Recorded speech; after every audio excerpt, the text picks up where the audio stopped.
Okay, thank you everyone for coming to the last theory lunch of the semester. Today we are happy to have Vinny from UT Austin, who will talk to us about linear hashing. Thank you, Vinny. Thank you guys for coming, even though the term's ended. I'll be talking about linear hashing. So first, this is joint work with Michael Jauber and Dietzfelbinger. So let's start with a very classic problem in probability. So let's say we have n balls and we toss them uniformly at random into n bins. One question you can ask is, in expectation, how many balls are in the heaviest bin? And a classic result in probability says that this expectation is actually 1 plus little of 1 times ln n over ln y.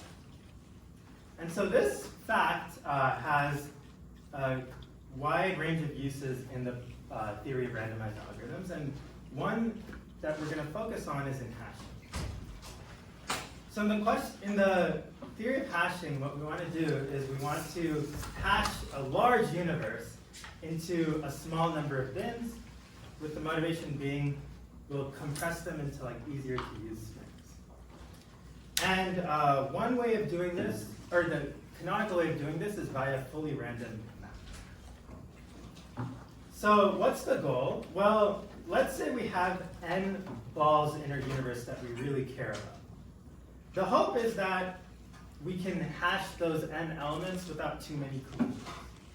So just pictorially speaking, let's say U is our huge universe, and then we have some blob in it or set S.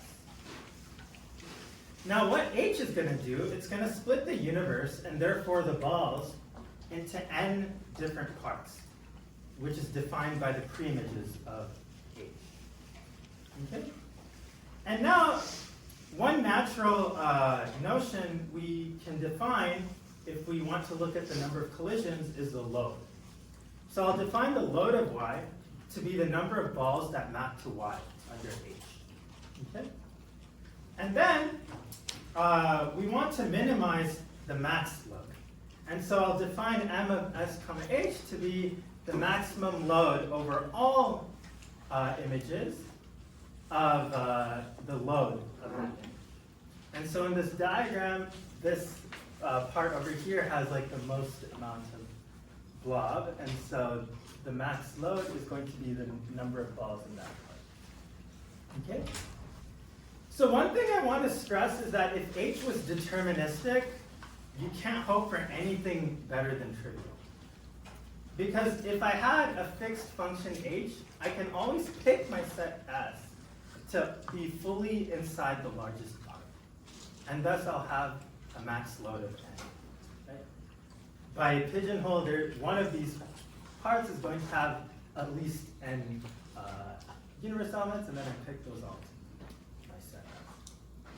But the cool thing is, by the fact from our first slide, if H is fully random, then no matter what set S is picked by an adversary, the expected max load on average is going to be as small as 1 plus little of 1 times log n over log n. And in a certain sense, this is a tight quantity, but I won't delve too much into that. Good. So now the question is, okay, what more is there to wish for? And the issue is that a fully random map is super expensive. In particular, there's so many of them, so it'll require many bits to specify. So here I'm assuming U is n to the 100. And then furthermore, a random function is going to be hard to compute. And so this motivates us to ask the question, what's the simplest hash family with optimal max load? Answer this question, it's not super, it's kind of broad. There's maybe two different ways you could approach this question. One is an engineering approach where you're sort of video gaming a hash function in the sense that I am allowed to design my hash function using any tricks necessary, and my goal is just to minimize the time and space complexity. So what you can do in this case is you can design your hash function so that the analysis will go by very nicely, and you can get these small complexity measures.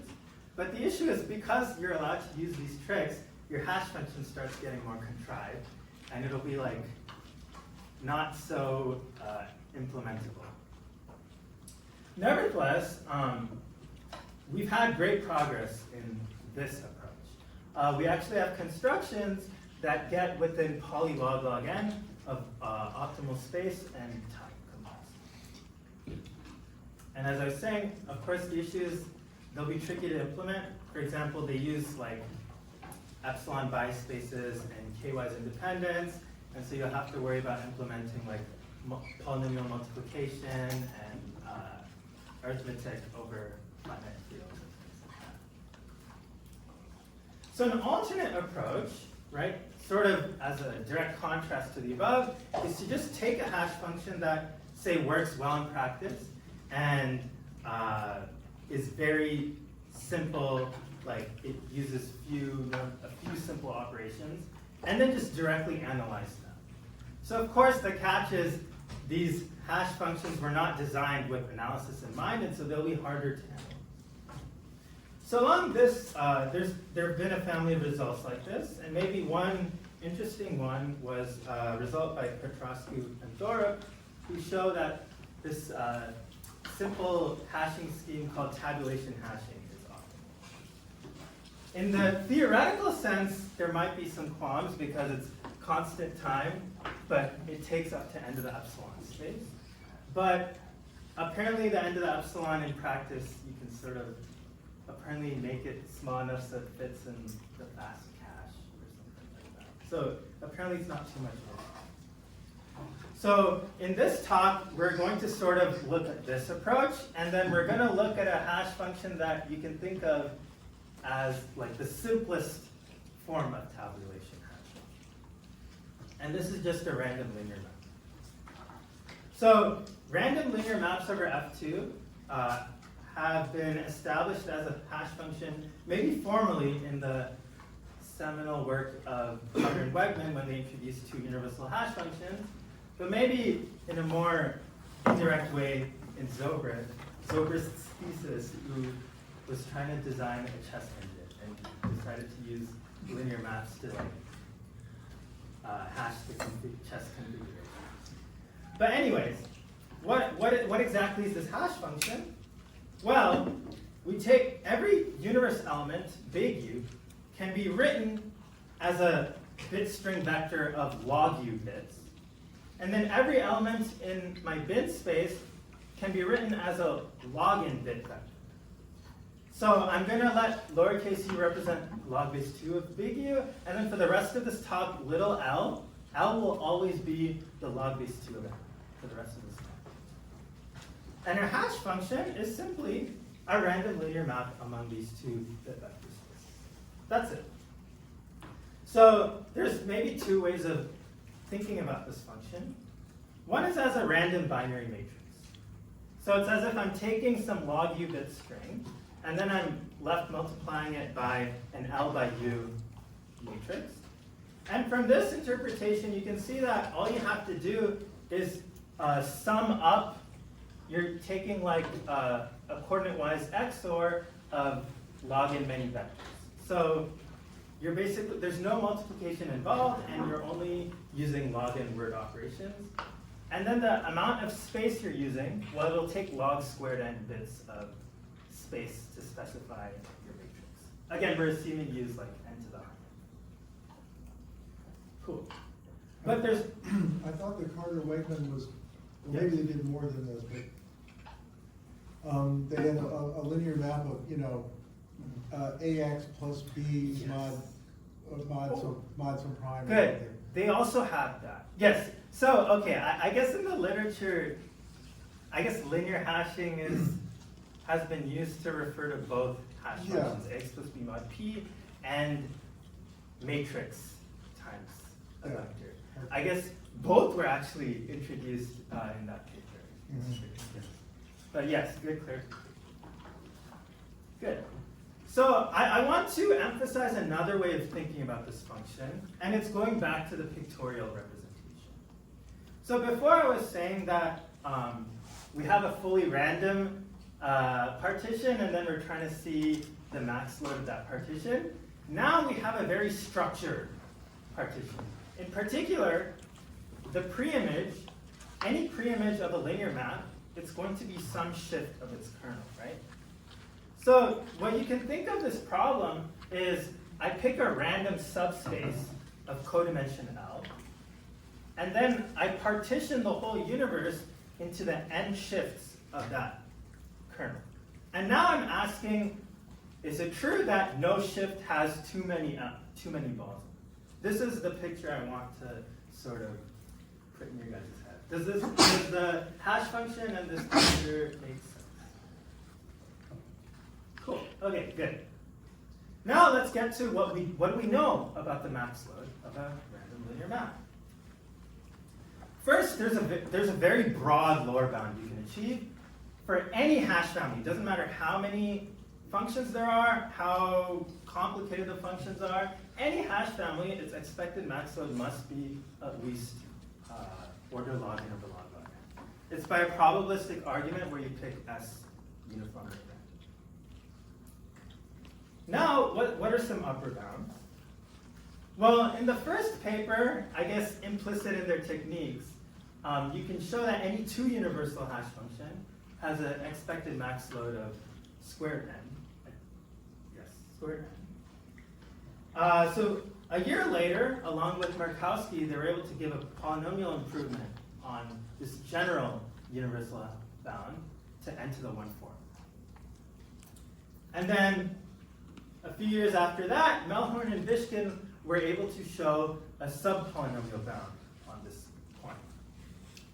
So this remained a state of the art until 10 plus years later, when Alon, Dietzfelbinger, Miltersen, Petrank, and Tardos proved a near logarithmic upper bound on the expected max load. So at this point, it's a very natural, like this quantity is very close to log n over log log n, so it's very natural to ask, could it do as well as a fully random one? And indeed, this was the question asked by the 5 authors. And this remained the state of the art for a long time, at least until 2018, when Babka posted a note on arXiv basically saying that if the 5 authors set their parameters better, they could have gotten order log n. And a natural question you might ask is, could you set the parameters even better and then maybe get log n over log log n? Unfortunately, there's sort of a barrier of this technique. If you apply their argument to a fully random map, that argument will only deduce a log n upper bound, even on a fully random map. So what that means is the argument has to use more information of your function as input, or you need some other argument that can achieve that log n over log log n. So there's sort of a barrier at log n. And so with my co-authors, what we were able to show is actually not only is the max load order log n over log log n, but it even matches a fully random map up to, like, even down to the constant factor. Actually, the little o1 term matches the little o1 term for a fully random map as well. Is it, like, Yeah. are the lower bounds the same? Like, yeah, because that has an omega. Oh, good. I need to double check that. I think if you add the, I need to double check. I can't say something for certain, but I know this is definitely true. But I have to check if the lower bound's like 1 minus little 1. Is there like a high probability analog of this expected measure? Great question. I will actually get into that. That's a very interesting question. I will talk about this. But yes, this doesn't necessarily imply a high probability statement, but we will talk about that direction. Great, great question. Good. So in this talk, I hope to give a full proof of a high probability variant. First, I'm going to assume the universe size is n squared. Okay? And then I'm going to prove that the max load exceeds the optimal load, only with probability at most little of 1. This little of 1 won't be like 1 over n. It'll be something lighter. And actually, you can show you can't hope to achieve 1 over n. But yeah, we'll get to that later. But on the way to that, I'll split it into 2 parts. The first part, I won't focus on high probability. I'll just show existence, right? A stepping stone is that for any set of n balls, there should exist one. There should exist some linear map that does achieve optimal max load. This already is not trivial, not easy at all. In fact, right, yeah. So we'll first show just that. And then we'll concern ourselves with trying to boost it to a high probability. Okay? So are there any questions about the work ahead of us? Cool. So maybe the first question is, right, what is this proof technique that'll help us get to log n over log n versus log n? And it's potential functions.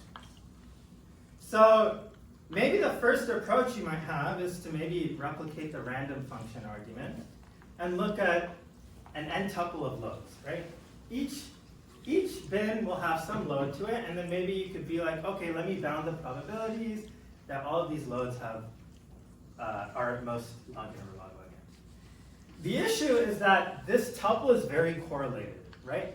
For example, if I knew where ball x and ball y map to according to a linear map, that defines where ball x plus y maps to. In general, any linear dependence observed among the set of balls you chose, that'll correspond to some correlation among the loads. And so now you have a ton of correlations based off of various linear dependencies. And it gets overwhelming pretty quickly. So instead, what if we focus on just looking at one real number that sort of measures a softmax of the loads? So say this basic softmax function, where we take the average of the exponentials of the loads. The intuition is that if all the loads are small, then this quantity will remain controlled. But if even one is large, the exponentialness of it will spike up its value, and we'll be able to observe that there is heaviness. And so intuitively, we will be focusing on when this potential is small. That's all we're going to focus on, rather than looking at this until. Good. But in the proof, instead of 2, we'll use a much more carefully selected base. So, okay. So here's, just as a recap, we have some set of size n, and we want to find some codimension L vector space. But since our universe is of dimension 2L, it's equivalent to a dimension L vector space, such that the max load's optimal with respect to x. So we'll first define the base of our potential function. It's going to look a little weird. It's going to be the real number. It's a real number b such that b over e to the b power n. So that's a little weird, but maybe one thing I want to tell you right up front is b, if you compute it, it'll be exactly this optimal max load quantity we want to do. So what I'm going to prove to you is I want to show that there exists a vector space, v, such that the max load will be at most b. Okay? This is our goal. To do so, I'll define this following potential. Again, it's the average of the exponentials of the loads, where the exponential is b, where the exponent base is b. So let me write it into a more friendly way. So first, we know the load of y, by definition, is just the number, the pre-image intersected with the balls. And now, I want to, again, turn it into the kernel. I want to turn it into the kernel perspective. So a random preimage is equivalent to a random shift of the kernel, right? So I can write it as follows, right? I have some v, that's the kernel of h, and then I'm taking the expectation of a random shift of b raised to the intersection of the balls with the sheet. Now, let me formalize what we just said in the last slide, right? The idea is that if the max load is large, then the potential should be large.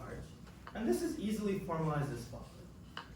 Let's say there was some bin with at least b balls. Then we can say that our potential, it's lower bounded by the contribution of that one term, right? So this is the contribution of the y star term to this full average, and that itself gives a good bound. So this quantity is at least b, so we have b to the b, and then 2 to the l is n. And now, what is b to the b over n? Yeah, so you can use the... E to the b. Exactly, and this is e to the b. Okay, so what have we learned? We've learned the following. We've learned if the load is greater than b, then our potential will be at least, will be greater than e to the b. So let me write the contrapositive. If we can find a vector space V such that the potential is at most e to the b, we win. Okay? So we just have to, for the rest of the argument, we just have to focus on finding V that makes the potential at most e to the b. Okay? Does that make sense so far? Good. So, one issue is, have I actually simplified the problem? Like, this seems hard still. Like, okay, now how are we going to find a hash function h or a kernel v such that the potential is at most e? And the idea is to take it one step at a time. Okay? What we're going to do is we're going to imagine picking a random vector space of dimension L, one dimension at a time. We'll first pick a random basis element, and then we'll pick a random other vector not in the span of the current basis elements, and then span them together. And then we'll pick a third one, so on and so forth, L times. So we're going to start with the trivial vector space. We'll pick a random vector that's not in V0. We'll then span them together. We'll then pick our second one that's not in the span of the ones we found. Span them together. So on and so forth. Simple enough. Okay? Now, what I want to do is I want us to see what our hash looks like as we go from V0 to the final kernel. So in the diagram, the blue squares are going to be our set S. If we hash according to a singleton, the singleton vector space, then it's the trivial hash where every single universe element is its own, has its own bit. So here things are happy, you know, like we have max load 1, and everything is in its own grid. Now let's look at one iteration. Let's say I picked W1 to be this arrow over here. So now my first question is, what will V sub 1 be? So V sub 1 is the distribution, assume this is the 0 cell. So V sub 0 is this.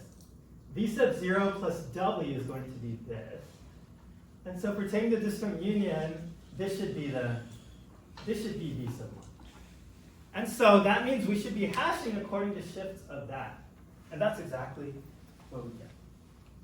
So now you're noticing we're now combining bins pairwise. And now we're getting a coarser hash. This will continue again. Let's say we pick that to be V2, W2. We now combine all bins that are on top of each other, and we'll get the following hash. We'll keep doing this until at the very end, we've now combined enough so that now there's n bins remaining, and we have some hash. And we want to look at the max load of that final hash. Okay? Does this picture make sense? Okay, good. So now we have these, and now again you will ask, why did we do all this?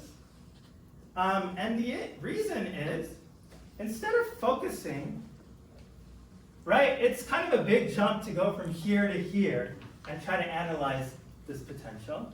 But we can define an intermediate potential for each, at each stage. And it's a less daunting task, right? It feels less daunting to relate phi sub 0 to phi sub 1, right? We're just taking one random vector and expanding it. And then relate phi sub 1 to phi sub 2. So the hope is we can relate consecutive potentials and maybe string them together to finally analyze, right? So just to spell it out, the ith potential is going to be the average of the exponentials of the loads according to vi, rather than the final v. Good. And again, we win if we can show the final potential is at most e to the b. At this point, I'm ready to tell you how we're going to find our subspace. It's a greedy argument. Okay? Phi sub 0 is a fixed integer, right? We know there's n balls, so n buckets will have load 1 and the rest will have load 0. I will pick W1 that minimizes phi sub 1. I'll then fix that choice. I'll then pick W2 that minimizes phi sub 2. I'll then fix that choice. So on and so forth until WL. I will now claim that the span of these vectors will satisfy this inequality. Okay? How can we deduce that? It's from this key lemma. It's this key lemma saying that actually, if I picked randomly, if I had a fixing of the first I vectors, and I picked Wi plus 1 randomly, the average potential is the previous potential squared. So, of course, if the average is small, then of course there exists something that achieves at most that small. Right? And so what happens, if we have this, we can string them together, right? At each step, we can assure that our potential at most squares. And if we do it all, we can get a final potential that is at most the 0th potential squared L times, right? And so that's the 0th potential raised to the nth power. So we know there exists a kernel such that we get this potential upper bound. All that remains is to check. Is this value smaller than e to the b? But this is easy to calculate, right? As I said earlier, right? n out of n squared will contribute a b to the first term because they have load 1. And the remaining will contribute a b to the 0th term because they have load 0. And then I can upper bound this by this term and that term, right? So 1 plus b over n. And so now I can upper bound the potential by 1 plus b over n to the nth power. We can use our favorite inequality, the exponential inequality, and then, oh, great. This is indeed at most e to the b. Yes? So this is all trivial if you allow arbitrary hash functions, because you're fixing s beforehand. Oh, yeah, right. So if you use a fully random hash function, your choice of s literally doesn't matter. Everything's symmetric. Exactly. Okay. So, right. So here now you kind of have to say, so in particular, if your set S was consistent of linearly independent vectors, then yeah, it's trivial. It's like exactly the same analysis as a fully random map. But it's the dependency. It's when you have sets that are linearly dependent. So I guess if I'm rewinding, doing this argument for the full random, for arbitrary hash function case, all the work is in the second step with the random choice of W's. Say that again, sorry. Like if I want to reuse this argument, this Yeah. potential function argument for the fully arbitrary hash Yeah. function case, then like I haven't. This is no work. All the work is going to be the second step where you go to the high probability statement. Oh, let me think.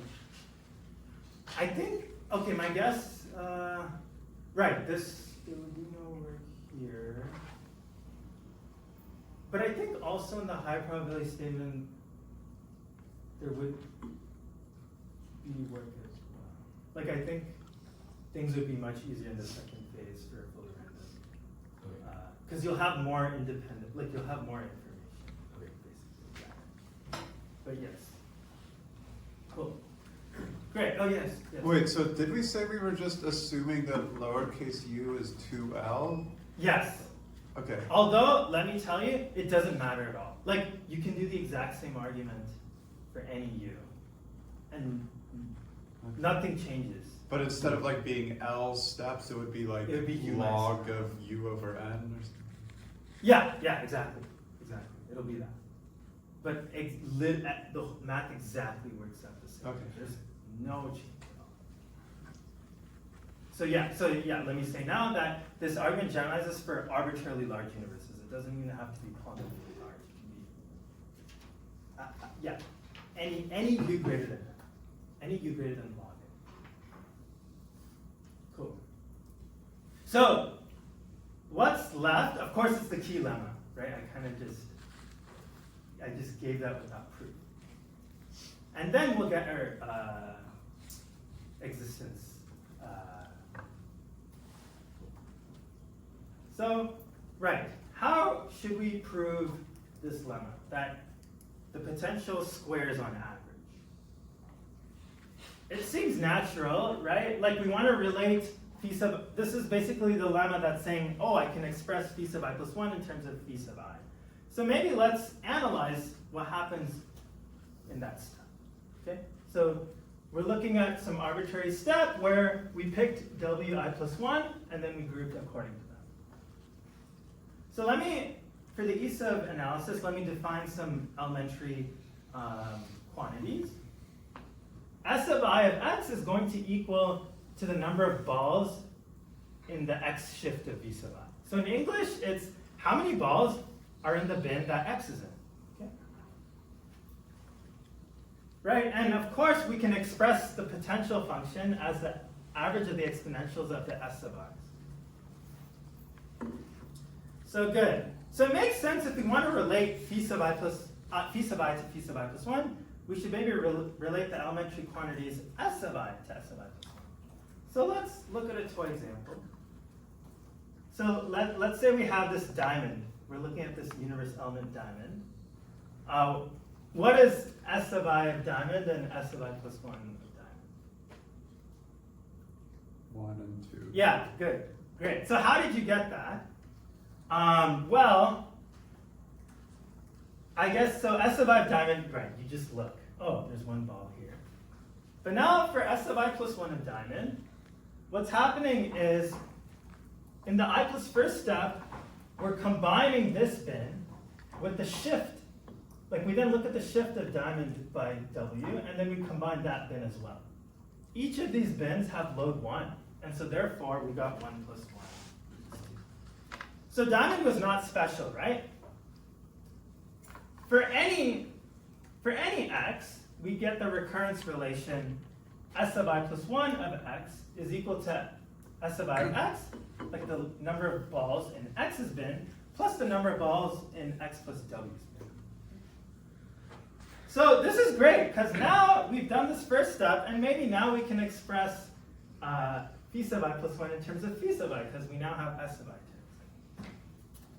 So this motivates us to define psi sub I, which is basically, I take this and I plug in the recurrence relation.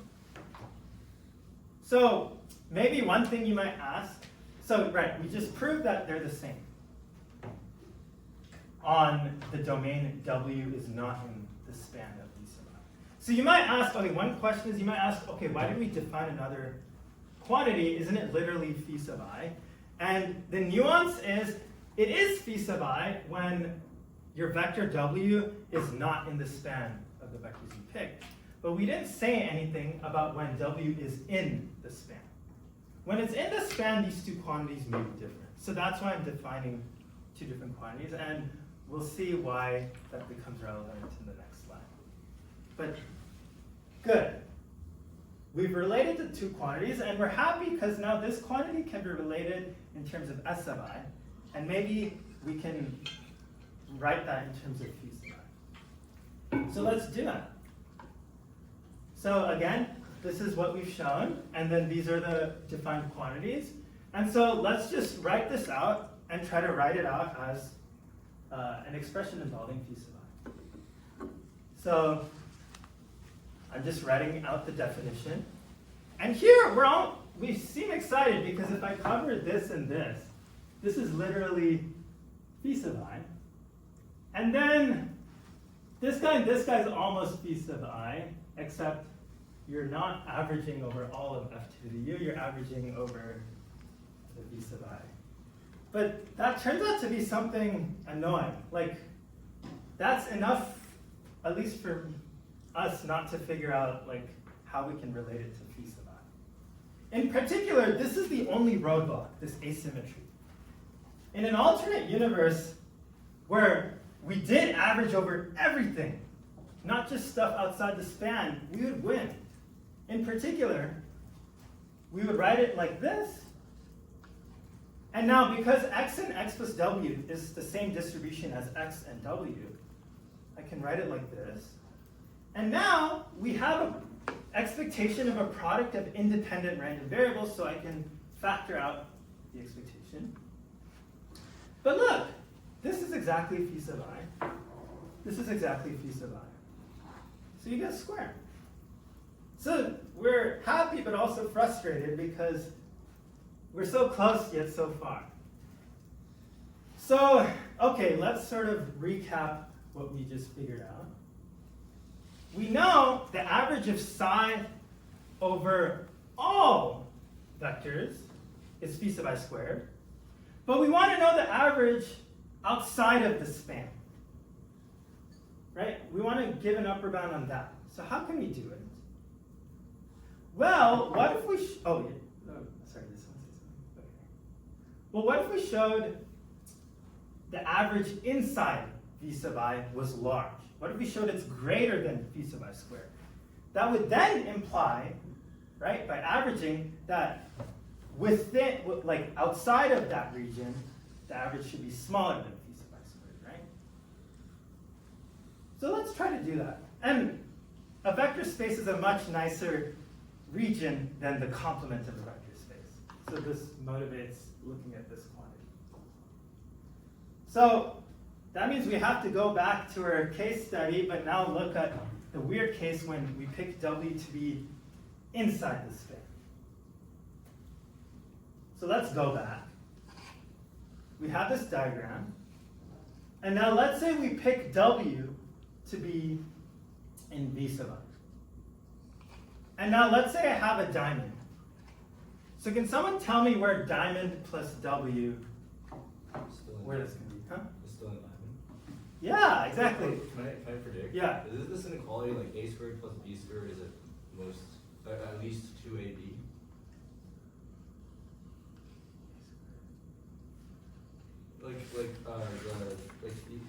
You want like the product of the contributions of like each individual term to like dominate the cross terms, right?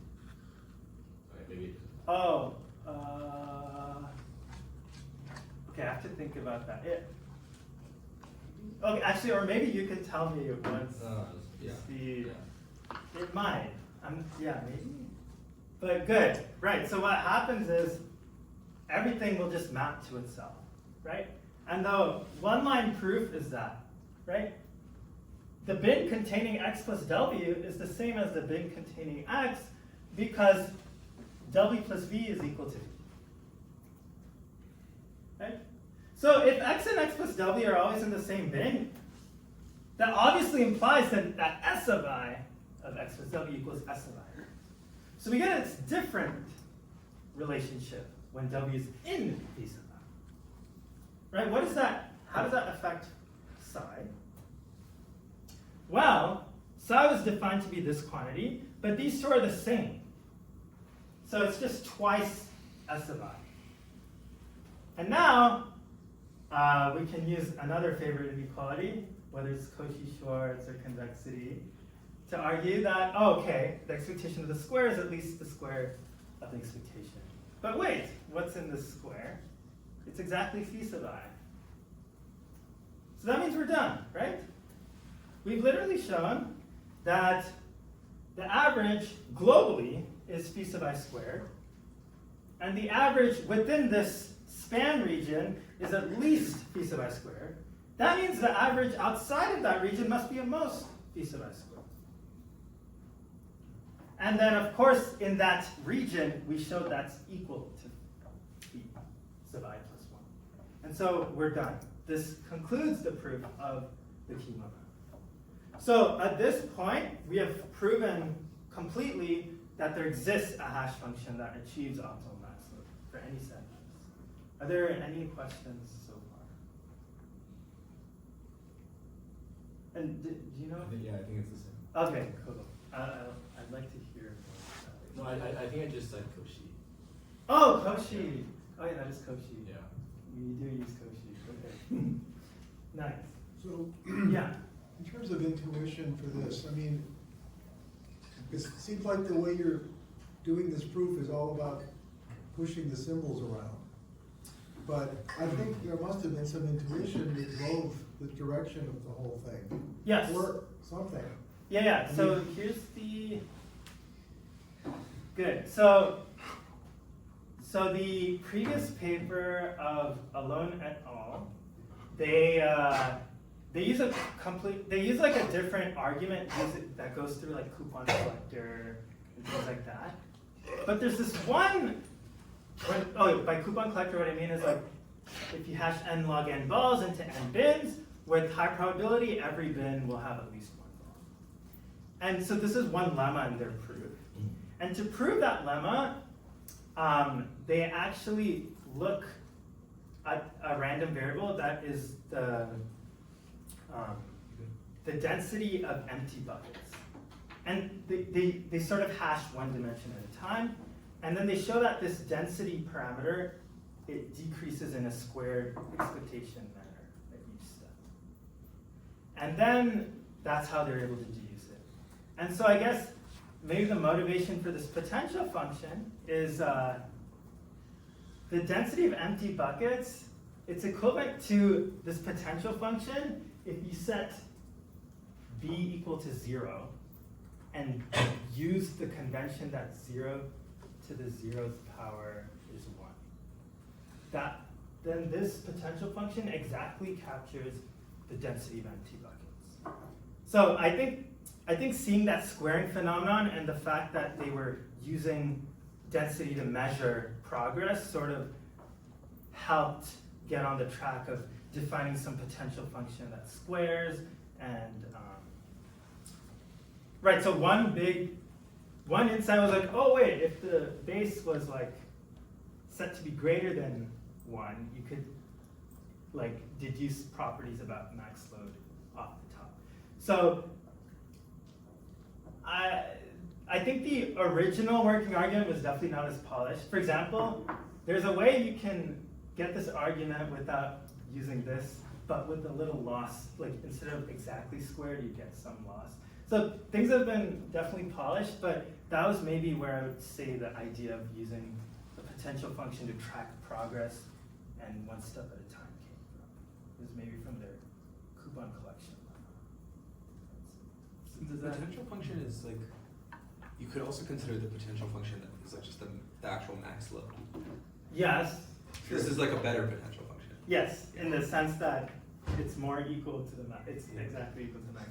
Right, but then I guess the question is now, right, can you get a relation like this? Right, so you need some balance. Right, on one hand, it needs to behave pretty similarly to the max load, but it should also be easy enough to handle. Seems like that potential also is similar to what was used in the weighted majority proof for online decision making. Oh, like, do you mean like multiplicative? Yeah. Yes, this is true. Yeah, like, so in particular, I think this potential function is like, I guess, yeah, they call it soft math. Like, it's definitely everywhere. But I guess it hadn't been used in linear maps for some reason. But it works very nicely with linear. I'm just saying the result is completely obvious based on all that previous, just kidding. No, yeah, no, it's fair. Yeah. You just have to know where to look, right? Yeah, but yeah, I guess that was some of the intuition. It's kind of good. Yeah, that was a great question. Cool. So maybe I'll try to get to. I'll talk about what's missing between this and high probability. So the intuitive feeling is, right, what did we show? We showed, we used the key lemma in the way that, we know the conditional expectation squared. So this implies, by method of conditional expectation, that with non-zero probability, or with, okay, I wanted to say phi sub L with some probability will be at most phi sub 0 to the 2 to the L. So sorry, this is not right. That should be like a less than or equal to sign. And right, intuitively it feels like, okay, what if we could show with high probability the potential is small, right? Then we win. Then we would get our high probability result. But I don't know, that seems kind of a tall order, right? You'd have to be below the potential for all n steps, or for all L steps. But what if we allowed some slack? What if, say, instead of phi sub 0 squared L times, we looked at maybe phi sub 0 squared L times to the 10th power. We added some polynomial slack. Can we then show a high probability result? So this is sort of how we're going to go about this. And at this point, there's maybe a tempting proof you might concoct. And it's that, here's conditional expectation squared. Therefore, if we plug it into itself L times, the expectation of the L potential should be about the 0 potential squared L times. And then we can use Markov's inequality and win, right? Does anyone see an issue with this proof?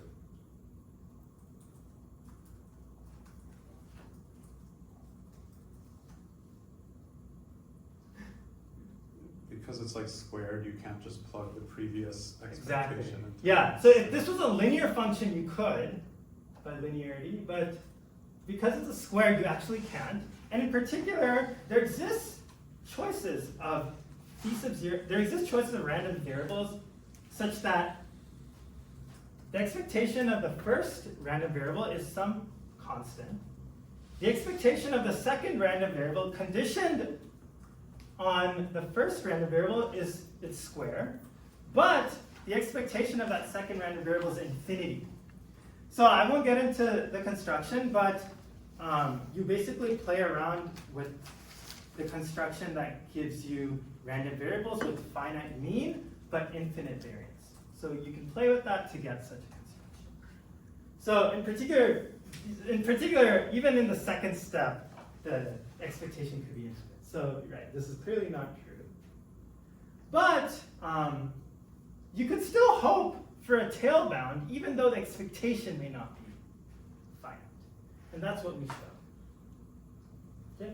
So we show a generic tail bound for random variables that square an expectation of the following form.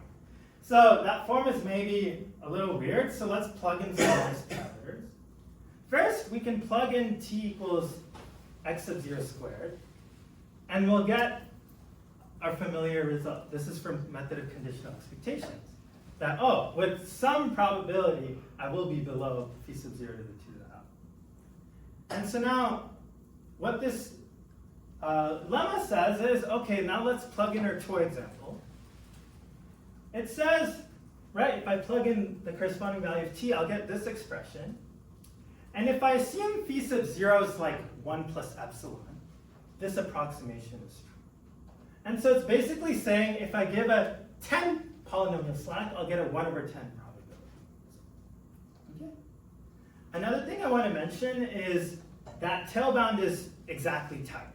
For any t, I can give you random variables x0 through xl satisfying the assumption such that this tail bound is exactly achieved. Cool. So from here, so let me first tell you how this theorem implies the high probability result. The idea is we'll swallow the slack into the potential function. So I'm going to define, instead of the potential functions being b to the s, it'll be the c-th root of b to the s. That way, the zeroth potential, instead of being 1 plus b over n, it'll be 1 plus c-th root of b over n. And now I'll be looking at the probability the max load is at least some small factor times b, rather than just b. And then with the same exact math as we did before, you'll now get the b to the 1 over c is now swallowing that extra c factor, and we'll get this e to the b term as well. And c equals 10. So actually, no, c will equal something else for the high probability result, but you can plug in c equals 10 as a toy. Yeah, you can plugging in c equals 10 will give an interesting result still. So yeah, you can plug in c equals 10 here and here. And now what you can get is, oh, the probability the max load is at least c times log n over log n is at most this quantity where I plugged in the tail bound. And let me skip the math, but it'll turn out you'll get this inverse logarithmic factor. And so in particular, if c equals 10, you'll get that, oh, the probability the max load is at least 10 log n over log n is at most little of 1. Is at most some 1 over log n to the 0.9. But you can set c to be some 1 plus little of 1 factor such that this remains 1 plus little of, or this remains little of 1. Say 1 plus 1 over log n.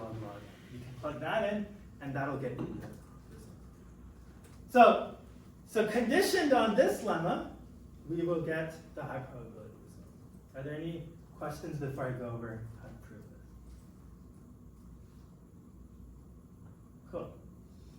Cool. Okay, so let's prove it. So actually, I think the hard part of this lemma was writing that statement. But once you do, it's an induction. So let's first start with the base case. So L equals 1. We have one random variable, and we know its expectation is x sub 0 squared. And I want to prove this. Does anyone know how to do it? So I know an expectation of x sub 1, and I want to prove it till then. Yeah, Markov's. That's like the only thing we know in this situation, right? So we'll do it on x sub 1 minus 1, because we know x sub 1 is at least 1, so it'll be the most efficient to use Markov's on x sub 1 minus 1, because that variable remains non-negative. And then, yeah, nothing crazy. You just do Markov's, you know, e of x1 is x sub 0 squared. Good. So now how are we going to get the higher values?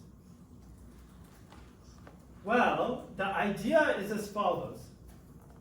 Okay? The idea is as follows. We'll first sample x sub 1. I'll now condition on that value of x sub 1. Once I've fixed x sub 1, the suffix sequence is now a sequence of one less term, but it satisfies the exact same assumptions. So therefore, condition on that value of x sub 1, the remaining probability can be expressed in terms of that inductive hypothesis expression, and then we'll have to undo the condition. So that's sort of the idea. So in math, the probability, so this is what we want to upper bound. This is our goal. This probability, I can first sample x sub 1, and then condition on that choice of x sub 1, and then look at the probability x sub l plus 1 is at least this guy, condition on that value of x sub 1. So I pulled out this factor of 2 so that it looks more like the above quantity. So we can apply the inductive hypothesis, right? For t is now t squared, and then x sub 0 is now x sub 1, because that's the base value. And then, of course, 1 is a trivial bound on the probability. So we'll get this expression here by our inductive hypothesis. So now the question is, what is an upper bound on this quantity? And it kind of seems tricky, because what do we know about x of 1? We know nothing except its expectation is x of 0 squared. We know nothing else, right? So what can we even do? Well, if we know the expectation, a bound on the expectation, we actually know the bound on any linear form on the expectation, right? Because linearity of expectation.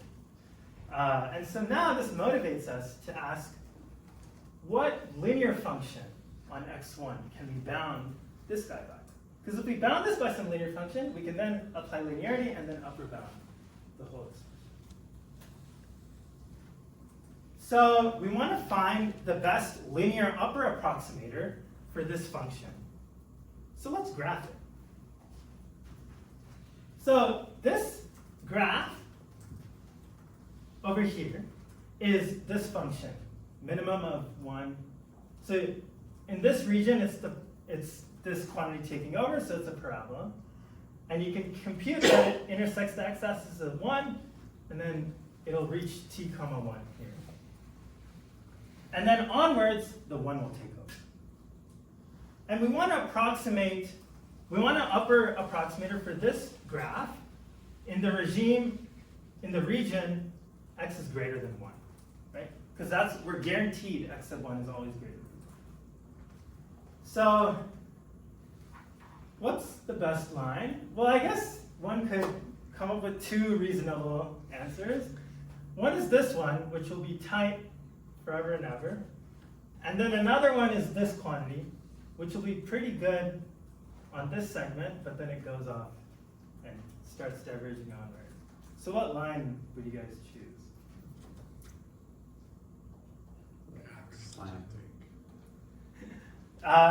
So the slanting one would be ideal. So first, you can just do the math on this line and you'll get a trivial 1. And here, maybe the intuition is that your random variable, because you're proving a tail bound, you're expected to stay below the tail most of the time. And so you want to prioritize approximating in that region. And so let's use that.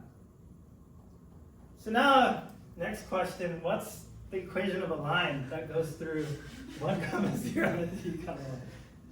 Just kidding, I won't put you through that torture.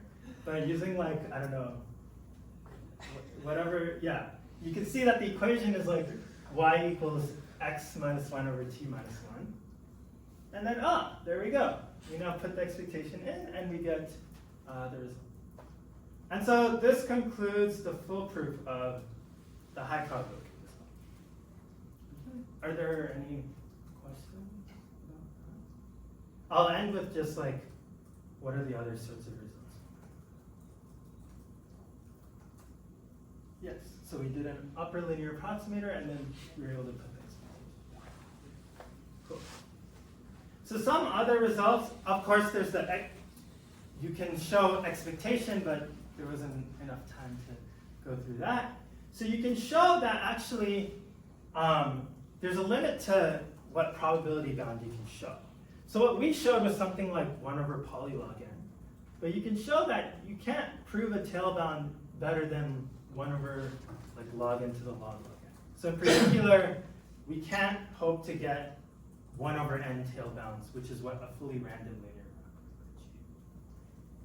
bound would achieve. In general, this argument just generalizes to m balls and n bits for any m and n. And you can get expected max load, which is within a constant factor of that of a fully random. And then also, in the regime when there's much more balls than bins, you can get 2-sided bounds by sort of putting in a base. If you set the base of your potential to be less than 1, you can sort of you can use that to get 2-sided bounds in the sense that each bucket, every single bucket will have load within a constant factor of m